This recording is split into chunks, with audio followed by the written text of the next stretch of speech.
Leo ni siku ya tarehe 5 ya mwezi wa 6 na mwaka ni huu wa 2026. Tuko na sala ya siku 210 au maombi ya miezi 7. Maombi haya yanahusu kuinuliwa kwa watumishi wa Mungu. Ninawaombea watumishi wa Mungu, Mungu aweze kuwainua. Mungu akitaka kumuinua mtu, kufanikisha mtu, cha kwanza anaangalia utumishi wake. Maandiko yako wazi kabisa, nasema kila mtendakazi astahili ujira wake. Kwa hiyo ili Mungu atulipe, ili Mungu atuinue, ili Mungu atufanikishe, lazima tukaitende kazi. Kwa kuna watu kabisa wanafanya kazi ya Mungu kwa kutoa sadaka, kwa kutoa michango, wengine kwa kutoa sapoti mbalimbali, wengine kwa akili zao, wengine kwa maisha yao, wengine wanatoa maneno yao ili kazi ya Mungu ifanyike. Hao watu ndio ambao mimi nikiwaombea au akiombewa watu wa hivyo, basi unaweza kuinuka.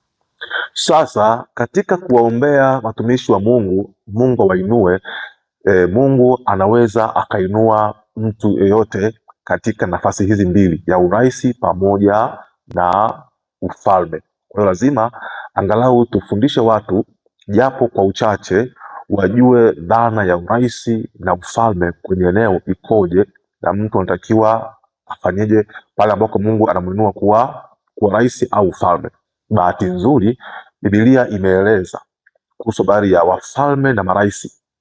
Kuna wakina Joshua, kuna wakina Debora, wakina Samsoni, wakina Gideoni, wakina Daudi, wakina Solomoni. Hii mifano mingi ambayo tukiitumia hapa utajifunza kitu na utaelewa. Sasa tuanze na hili neno urais. Hili neno urais limetoka kwenye mfumo wa utawala wa kidemokrasia, ndio waleta hili neno, lakini pia Biblia pia lipo, lakini halijasemwa kwa maana ya urais, ila lipo kwa maana ya dhana, kwa sababu urais ni nafasi ya kuchaguliwa kuongoza mihimili ya nchi. Nchi inakuwa na mihimili yake. Kwa hiyo mihimili inaongozwa na mtu ambaye amechaguliwa na nani? Kuna mtu ambaye yeye Mungu ndio atamchagua. Mwingine ni watu ndio wanawachagua. Kwa mfano kwenye demokrasia, watu ndio wanamchagua rais aongoze mihimili ya nchi. Lakini kiBiblia Mungu ndio anamchagua mtu ili aongoze mihimili ya nchi. Hebu tuangalie hapa Samueli wa kwanza sura ile ya 8, nisome kuanzia mstari wa 4. Anasema, ndipo wazee wote wa Israeli wakakutana pamoja, wakamwendea Samueli huko Rama, wakamwambia, angalia, wewe umekuwa mzee na wanao hawaendi katika njia zako, basi tufanyie mfalme atuamue mfano wa mataifa yote. Mstari wa 6, lakini neno hilo likawa baya machoni pa Samueli waliposema, tufanyie mfalme atuamue. Naye Samueli akamwomba Bwana. Bwana akamwambia Samueli, isikilize sauti ya watu hawa. Umesikia hapa? Isikilize sauti ya hao watu. Watu wanataka mfalme, wanataka rais. Kila neno watakalokuambia, kwa maana haukataa wewe, bali wamenikataa mimi, nisiwe mfalme juu yao. Mstari wa 9, basi sasa isikie sauti yao, walakini waonye sana na kuwaonyesha desturi ya mfalme atakaye wamiliki. Hapa Mungu ndo alikuwa mfalme. Mungu ndo alikuwa mfalme juu yao. Mungu hakuwa rais, alikuwa mfalme. Maana Mungu hakuchaguliwa kuiongoza Israeli, alikuwepo. Lakini hawa wazee wakamwendea Samueli kwamba tufanyie mfalme, kwa sababu Samueli, watoto wako wanatuamua vibaya, kwa tufanyie mfalme. Samueli akasirika kwamba anajua fika kwamba hawa tayari wamekwisha kumwondoa Mungu asiwe mfalme. Wanataka nani? Rais. Lugha ya kileo ya kisasa, wapate kiongozi wao, yani aje kiongozi wa wanadamu. Ndio pale sasa Sauli akaja kutokea. Ambacho kimetokea baada ya hapo ni matatizo, ni shida, ni mateso. Kwa nini? wao wametaka rais, wametaka kiongozi wa mihimili ambaye ataongoza mihimili yao. Lakini pia ukisoma hapa kitabu kile cha Samueli wa kwanza sura ya 3 mstari wa 20 hadi 21, hapa anaelezea ufalme ukoje. Hebu tusome. Nao Waisraeli wote toka Dani mpaka Beersheba walitambua ya kwamba huyo Samueli amewekwa kuwa nabii wa Bwana, naye Bwana akaonekana tena huko Shilo, kwa kuwa Bwana akijifunua kwa Samueli huko Shilo kwa neno la Bwana, nalo neno la Samueli likawajia wote Israeli. Kwa hiyo Samueli alikuwa ni nabii wa Israeli, alafu Mungu ndio mfalme. Yaani Mungu sio rais, Mungu ndio mfalme. Tafsiri hapa ufalme ni nafasi ya kusimamia uongozi wa mihimili ya eneo. Yaani ufalme kwa mujibu wa hili andiko kwamba ni nafasi ya kusimamia mihimili ya uongozi katika eneo. Urais ni nafasi ya kuchaguliwa kuongoza. Rais anaongoza mihimili ya nchi au ya eneo. Mfalme yeye haongozi, mfalme anasimamia ule uongozi wa mihimili ya eneo. Yaani mfalme anasimamia uongozi au kiongozi aliyechaguliwa na yeye au na watu. Yaani Mungu hahusiki na yeye kuwa kiongozi. Mungu anawapeni kiongozi, alafu huyu Mungu sasa anasimama kumuongoza huyo Mungu anasimama kumsimamia huyo kiongozi. Kwa hiyo hapa Samueli amewekwa juu ya Israeli kama kiongozi wa Israeli, lakini mfalme ni Mungu. Kwa hiyo Bwana alikuwa akisema neno, Samueli analichukua neno lile, anawaambia Israeli wanafanya. Huo ndio ufalme. Mfalme ni manager, ni msimamizi. Anayesimamia nini? Anasimamia uongozi wa nini? Wa mihimili. Mihimili ya nchi iko minne. Ndiyo, najua kwenye demokrasia wanasema mihimili iko mitatu, kwa maana ya bunge, mahakama na serikali. Lakini ukija kwa mujibu wa maandiko, mihimili ya nchi iko minne. Naitoa wapi? Ipo kwenye kitabu cha Kutoka sura ya 3 mstari wa 7 na 8. Hebu tusome hapa. Bwana akasema, hakika nimeyaona mateso ya watu wangu. Kumbuka huyu Bwana yeye ni mfalme, yeye ndiyo mwenye nchi.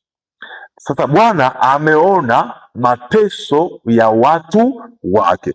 Kwa mhimili wa kwanza ambao Bwana anauangalia duniani, anaangalia watu wake. Mhimili wa kwanza ni watu. Hakuna nchi bila watu, hakuna. Ili nchi iwepo, ili territory iwepo, lazima watu wawepo. Bwana, mhimili wa kwanza kwenye nchi yoyote ile lazima watu. Ya pili anasema, hakika nimeona mateso ya watu wangu walio Misri, nami nimekisikia kilio chao kwa sababu ya wasimamizi. Wasimamizi ni jeshi, watu wanaosimamia nchi, watu wanaolinda ile nchi. Anasema nimeweka walinzi juu ya kuta zako Yerusalemu, hawatanyamaza usiku wala mchana. Hao walinzi kwa lugha ya leo ni jeshi. Kwa mhimili wa pili kwa mujibu wa Biblia wa nchi ni jeshi. Jeshi ni mhimili kabisa, ni nguzo ambayo inashikilia nchi. Ya kwanza watu wanashikilia nchi, ya pili jeshi linashikilia nchi, ya tatu anasema mstari ule wa 8 anasema, nami nimeshuka ili niwaokoe na mikono ya Wamisri, niwapandishe kutoka nchi ile hata nchi njema, kisha pana nchi ijaayo maziwa na asali, hata mahali pa Mkanani, Mhiti, Mwamori na Mperezi na Mhivi na Myebusi, nchi yenye maziwa na asali, kwa maana ya mali. Mhimili wa tatu wa nchi ni mali. kwa mujibu wa Biblia. Yaani hawa Waisraeli walikuwa kwenye nchi ya watu, Misri kule. Hawa Waisraeli kitu ambacho walikuwa hawana jeshi. Jeshi lao lilikuwa ni la Wamisri. Sasa Mungu anawapa nchi yao yenye nini? Yenye mali, yaani yenye maziwa na asali. Sio maziwa kweli ya ng'ombe, mbuzi, kondoo, hapana. Sio kweli asali ya nyuki, ile ni lugha ya mafumo, kwa maana ni nchi yenye mali. Kwa mihimili wa tatu wa nchi ni mali. Mihimili wa nne ni mahakama, ipo kwenye kitabu kile cha Wafalme ambapo pale Solomon anaomba hekima ya kuwaamua watu kuingia na kutoka. Tatu ni uamuzi, mahakama. Kwa hiyo kibibilia, mhimili ya nchi au ya eneo ni watu, jeshi, mali, mahakama. Popote pale ambako pana watu, alafu katika hao watu pakawa pana walinzi, alafu pakawa pana mali, pana uchumi, alafu pana watu wa kuamua, tayari hiyo ni nchi. Hata kama watu wako 100, katika hao 100 pakatoka walinzi wa kulinda hao 100, wakawa wana mali yao na watu wa kulinda hiyo mali, alafu wakawa wana mtu wa kuamua, tayari ni nchi hiyo. Tayari hiyo ni nchi. Sasa rais anapoibuka au anapokuja, ni kwamba anakuja kuongoza watu, kuongoza jeshi, kuongoza mali na nini, na mahakama, kwa mujibu wa Biblia. Sitaki kuongea kwa namna ya nje ya Biblia ili sije kaleta habari zingine. Nataka niongee kwa mujibu wa Biblia ili nifundishe huyu Mkristo Bwana anapomuinua kuwa rais kwenye eneo fulani, basi ajue anaenda kuongoza, haendi kusimamia. No, anaenda kuongoza watu, jeshi, mali pamoja na nini, pamoja na mahakama. Sasa huyu rais anaongozaje hilo eneo? Anaongozaje? Kwa mujibu wa Biblia, kitabu kile cha Kutoka sura 24 mstari ule wa 12, anasema Bwana akamwambia Musa, njoo huku juu kwangu mlimani, uwe huku, nami nitakupa mbao za mawe na ile sheria na hiyo amri niliyoiandika, ili uwafundishe. Musa hapa Mungu alimchagua, akamwambia nenda kule Misri, kuna wanangu kule wana kilio chao, nataka uwatoe uwapeleke kwenye nchi yao. Musa ameshawatoa kwenye ile nchi ya Misri, wako jangwani sasa, kwenye nchi ya jangwa, na pale jangwani kuna watu, pale jangwani wana mali zao, alafu Musa, lakini pia kuna wazee wa kuamua. Sasa Musa ili aweze kuwaongoza hawa watu, anawaongozaje? Mungu anampa nini? Maumbili, anampa Torati na amri, yaani sheria ya amri. Kwa Mungu ndio alimchagua Musa kuwaongoza wana wa Israeli. Hawa watu wanawaongozaje? Hawezi kuwaongoza hivi hivi, lazima kuwe kuna sheria na amri za kuongoza hawa watu, lazima ziwepo. Okay, tuangalie hapa kitabu cha Yoshua sura ya 1 mstari wa 8. Nasema kitabu hiki cha Torati kisiondoke kinywani mwako, bali yatafakari maneno yake mchana na usiku, upate kuangalia kutenda sawasawa na maneno yote yaliyoandikwa humo, maana ndipo utakapofanikisha njia yako, kisha ndipo utakapostawi sana. Huyu ni Yoshua, kiongozi wa pili baada ya Musa kuondoka. Musa alipokufa tu, Mungu anamwambia Yoshua, sasa shika nafasi ya Musa kuwaongoza hawa watu mpaka kwenye ile nchi yangu. Lakini unawaongozaje? Anasema kitabu hiki cha Torati kisiondoke kinywani mwako, lakini bali maneno yake uyatafakari usiku na mchana. Lugha rahisi sana, simple. Watu wanaongozwa kwa Torati. Yaani hii mihimili minne hii, watu, jeshi, mali, mahakama, zinaongozwa kwa Torati. kwa amri na torati. Yoshua alifanikiwa sana kwa sababu alikaa kwenye torati. Na ndio maana wewe kijana ambaye una ndoto siku moja uwe rais wa Tanzania, uwe rais wa Rwanda, wa Burundi, wa Kenya, ili uongoze watu vizuri, kaa kwenye sheria, kaa kwenye torati, usitoke, kaa pale pale, usitoke. Uongozi wako utastawi sana. Ukianza kutoka kuacha sheria, umepotea.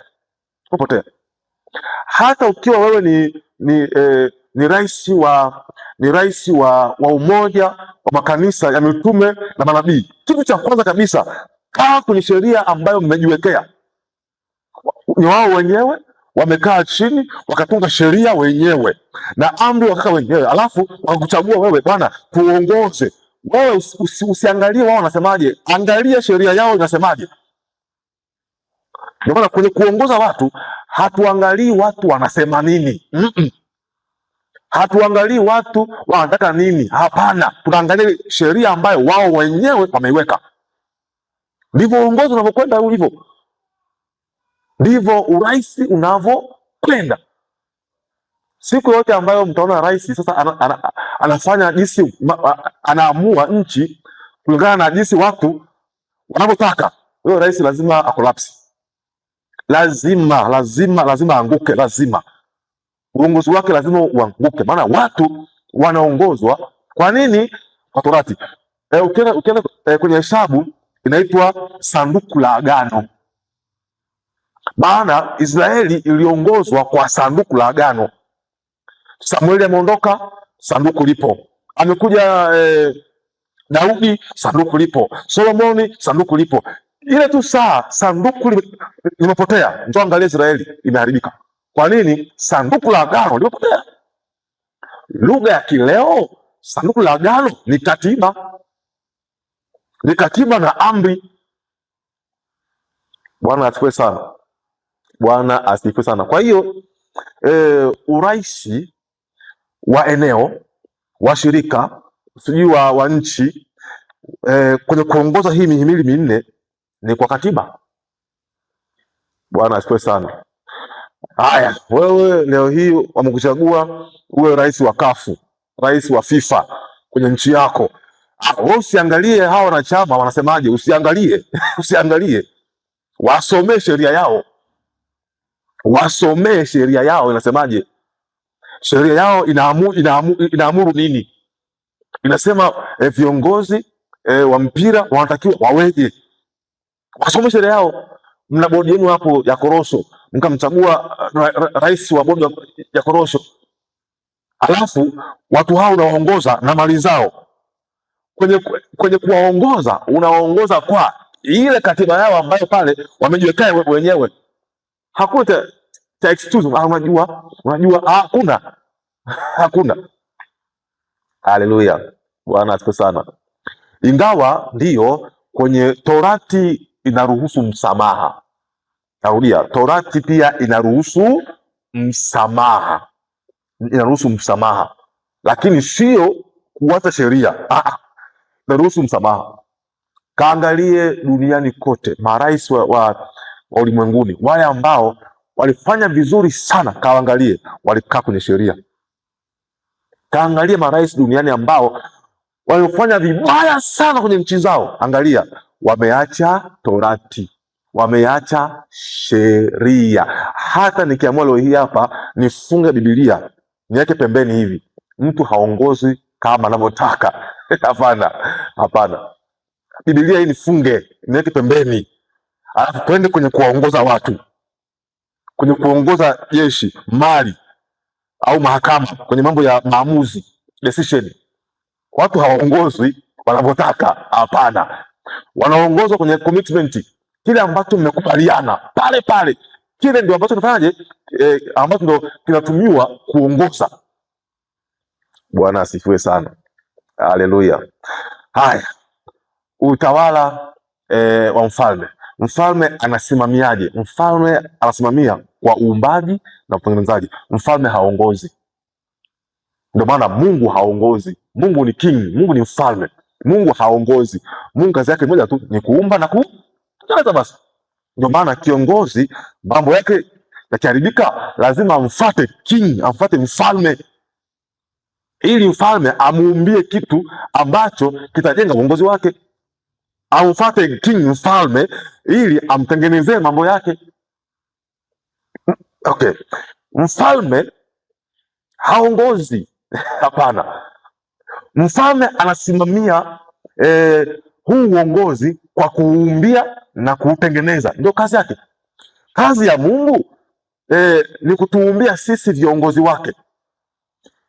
Kazi ya Mungu ni yeye kutusomea sisi hapa katika utengenezaji. Bwana asifiwe sana. Bwana Yesu asifiwe sana. Anyway, hii ni sehemu ya kwanza, nafikiri nitakuja na sehemu ya pili. Sasa unawezaje kuwa rais? Unawezaje kuwa rais? Yule ambaye ana ndoto za kuwa rais, ili uwe rais unafanyaje?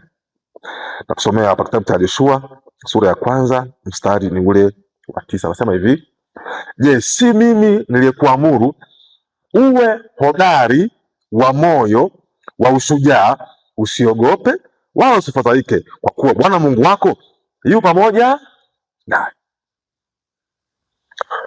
Wewe ambaye unafikiria kuwa president, kuwa rais, jambo la kwanza, nenda kaanze kutengeneza moyo. Urais unahitaji moyo. Kama huna moyo hutaweza. Kama Mungu alikusemesha mwaka 2040 na 50 sina ngapi utakuwa rais, anza leo hii kutengeneza moyo. Uwe na moyo wa Torati. Anasema uwe na moyo wa nini? Wa ushujaa. Maana uwe na moyo wa Torati. Uanze kujenga moyo wako kuwa ni moyo wenye misimamo, sio moyo wa kuyumbayumba.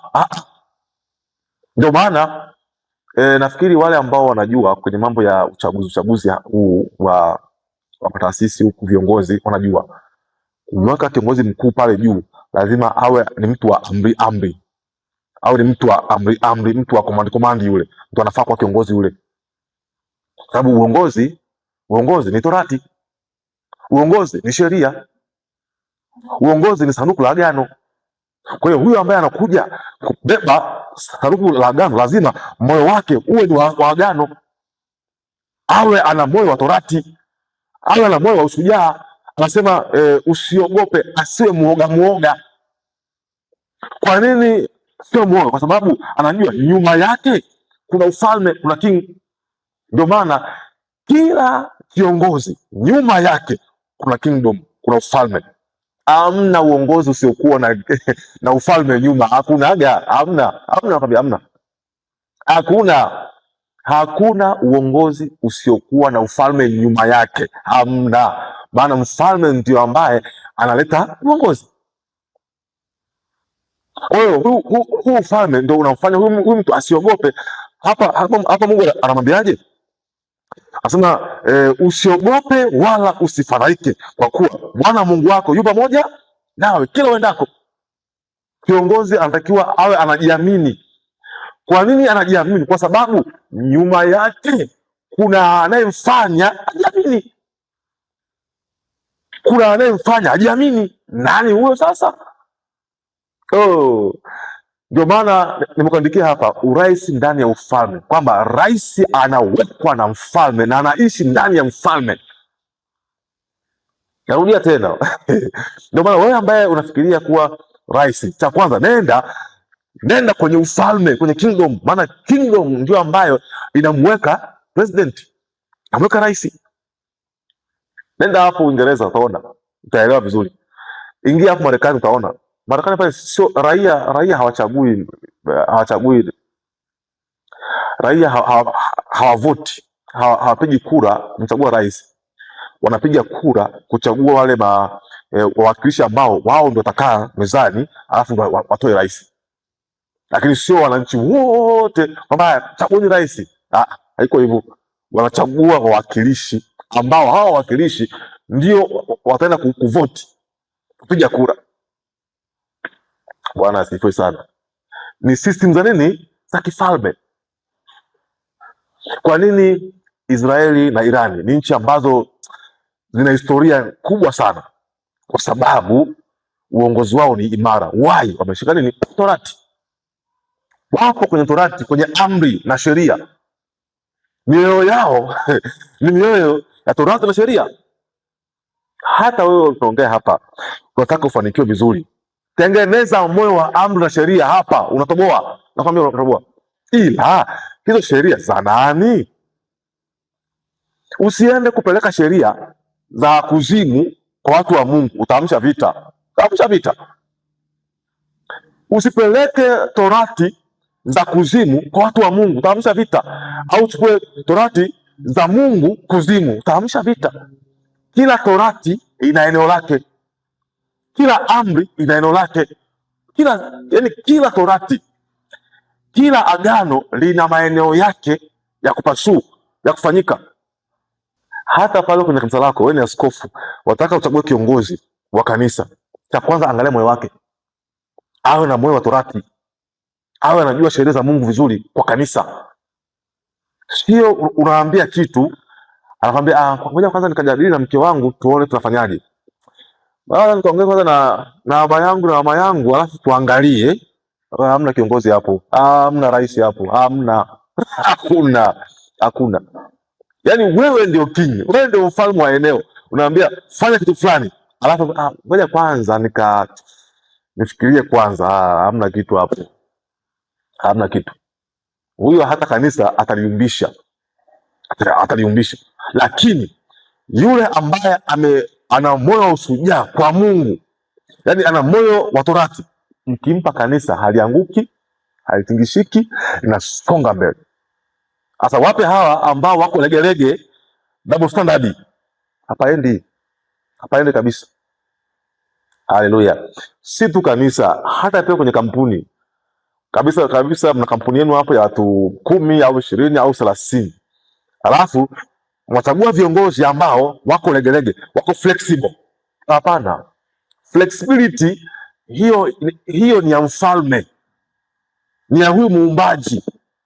Lakini kiongozi hatakiwi kuwa flexible hata siku moja. Kiongozi hatakiwi kunyumbulika, hatakiwagi. Ambaye anatakiwa anyumbulike ni mfalme, king.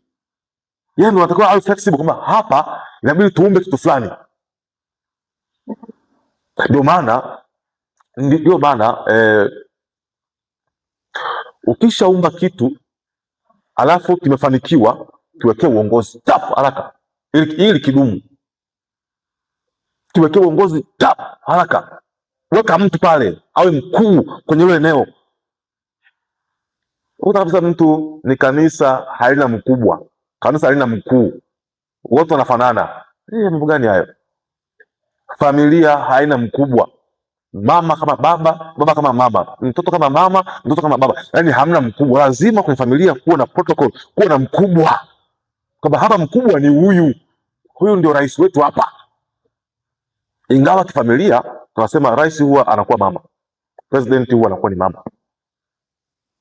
ni mama, mfalme king huwa anakuwa ni baba. Maana baba ndio anachagua kama mimi namuoa huyu hapa aje kwenye nchi yangu, awe kiongozi wa nchi yangu, aongoze nyumba yangu, aongoze vyombo, aongoze makabati, aongoze maji, aongoze sijui hiki, aongoze chakula, aongoze watoto wangu atakayewazaa, aongoze. Mama ni kiongozi wa familia. Baba ni mkuu wa familia, yeye ndio amechagua. Bwana asifiwe sana. Haleluya. Haya, kuwa mfalme ipo kwenye kitabu cha Mwanzo sura ya 8:21 na kitabu cha Yohana 3:16. Mfalme anatakiwa awe na moyo wa upendo, kwa maana jinsi hii Mungu aliupenda ulimwengu. Hii habari hapa ya Mwanzo 8:21, tusome. Nasema Mwanzo 8:21, Bwana akasikia harufu ya kumridhisha, Bwana akasema moyoni. Kwa hata Mungu ana moyo. Bwana akasema moyoni, sitailaani nchi hii tena baada ya hayo kwa sababu ya wanadamu, maana mawazo ya moyo wao wanadamu ni mabaya tangu ujana wake, wala sitapiga tena baada ya haya kila kilicho hai kama nilivyofanya. Bwana naye pia ana moyo, aliposikia harufu nzuri ya sadaka ile ya Nuhu, akagairi kwamba sitaua tena kwa maji moyoni, kwa maana jinsi hii Mungu aliupenda ulimwengu. Mtu akiwa na upendo huwa ananyumbulika, anakuwa flexible. Ndio maana kwenye uongozi hamna mambo ya upendo. Upendo upo kwa mtawala, kwa mfalme. Mfalme ndio ana upendo, ananyumbulika. Anaweza akaamua leo nimegairi, niliua kweli kwa maji, ila sitaua tena. Kwa nini? Kwa sababu nawapenda hawa wanadamu, ila tu mawazo yao ni mabaya. Kwa hiyo anyway, hii kitu basi mwisho hapo. Bwana asifiwe sana. La kwanza, anayefikiria kuwa rais, jambo la kwanza atengeneze moyo, awe na moyo wa Torati. Lakini ya pili pia ipo kwenye kitabu kile cha Samueli wa kwanza 8 kianzia mstari ule wa 7. Anasema hivi, Bwana akamwambia Samueli, isikilize sauti ya watu hawa katika kila neno watakalokuambia, kwa maana hawakukataa wewe, bali wamenikataa mimi, ili nisiwe mfalme juu yao. Kwa kadri ya matendo yote walionitenda tokea siku ile nilipowatoa katika Misri, hata leo, kwa kuniacha mimi na kutumikia miungu mingine, ndivyo walivyokutenda na wewe. Basi sasa isikize sauti yao, lakini waonye sana na kuwaonyesha desturi ya mfalme atakayo wamiliki. Cha pili pia, ili uwe rais lazima uwe na desturi, culture au tabia. Uongozi ni tabia, culture. Kuna watu kabisa wamezaliwa wakiwa wana culture za uongozi. Kwa namna gani? Wana mioyo ya Torati, tabia. Kuna wengine kabisa wanajifunza uongozi, lakini kwa asili sio viongozi, sababu mioyo yao sio ya uongozi, sio ya urais. Ndio maana sio watu wote wanaweza kuwa mtu kama rais au mfalme. Hapana, si wote kabisa. Huyu kijana unampenda, hebu nimpe kiti cha urais. Moyo wake hana moyo wa ushujaa huyu. Lakini pia tabia zake, culture yake, kwa sababu urais ni culture ni desturi. Hapa sema hivi, kuna desturi ya kiongozi wa wanadamu. Ukiteremka hapa chini, ambaye ni Sauli, akasema mfalme atakayewamiliki ninyi atakuwa na desturi hii. Anasema atatwaa wana wenu na kuwaweka kwake kwa magari yake na kuwa wapanda farasi wake, nao watapiga mbio mbele ya magari yake. Naye ataweka kwake kuwa maakida juu ya 1000 na maakida juu ya 50, na wengine ataweka walime shamba lake.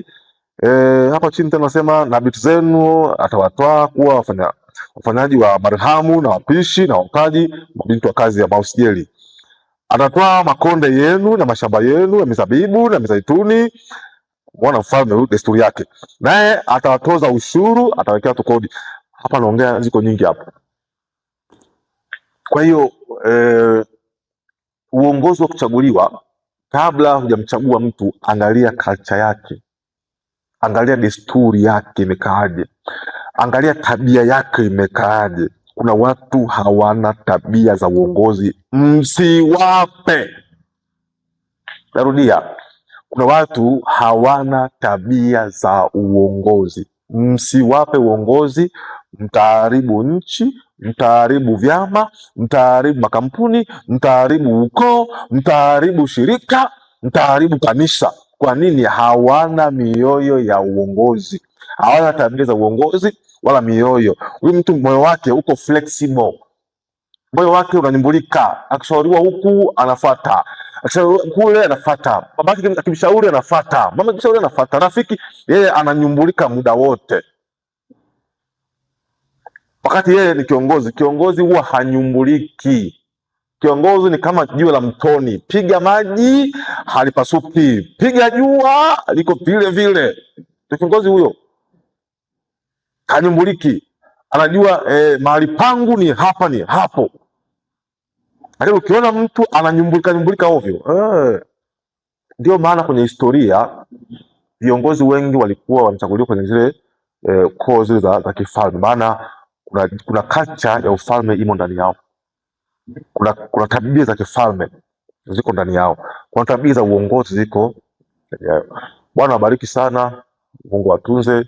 Namba yetu sadaka na vitabu chini, tuchangie hapo, achilia hapo zaka yako, dhabihu yako, malimbuko yako, na Bwana atakubariki sana. Natarajia Bwana akinitia nguvu, nataka nianze kutembea tembea kwa ajili ya kufanya injili kwenye mikoa mbalimbali. Kwa hiyo bado na uhitaji wa kupata gari kubwa ili tuweze kufanya hii kazi, maana huwezi kwenda hapa na Mwanza au kwenda Mtwara au kaenda kule Singida au kaenda kule Mbeya kwa kupanda ndege hizi au kuna mambo fulani ambayo kidogo sio mazuri kwa kutumia hizi usafiri wa kijamii huu. Sio mbaya, ile kwangu mimi kuna namna fulani za kiusalama na nini sio nzuri. Unajua at least ukiwa na gari yako unaweza ukajimanage. Ukisikia kuna hiki, unajua okay, hapa naingia hivi. Kuna hiki unafanya hivi. Lakini sasa ukianza kutumia hizi public hizi kwa hiyo na uhitaji huo wa gari kubwa ya kwenda kuingia sehemu mbalimbali huko. Na wanangu wako huko Makuyuni huko kule toka kule niende kule, na wanangu wako kule Dodoma, na wanangu wako kule wapi kule. Kuna watu kule Mwanza pia ninao, kuna kule Geita. Kwa hiyo kuna jinsi ya kutembea kule. Kuna baadhi ya mafundisho sio ya kurusha mtandaoni. Watu wanataka wafundishwe kumjua Mungu. Sasa hivi wachawi ni wengi sana. Na sasa hivi na wachawi wa leo haujui uchawi vizuri. Kuna vitu tukifundisha hapa, kuna jinsi ni kama na wenyewe wanafunguka akili. Kwa mengine haitakiwi tuyarushe mtandaoni, nataka tuyafundishe kwenye eneo umaliza. Barikiwe sana, muwe na siku njema. Amen.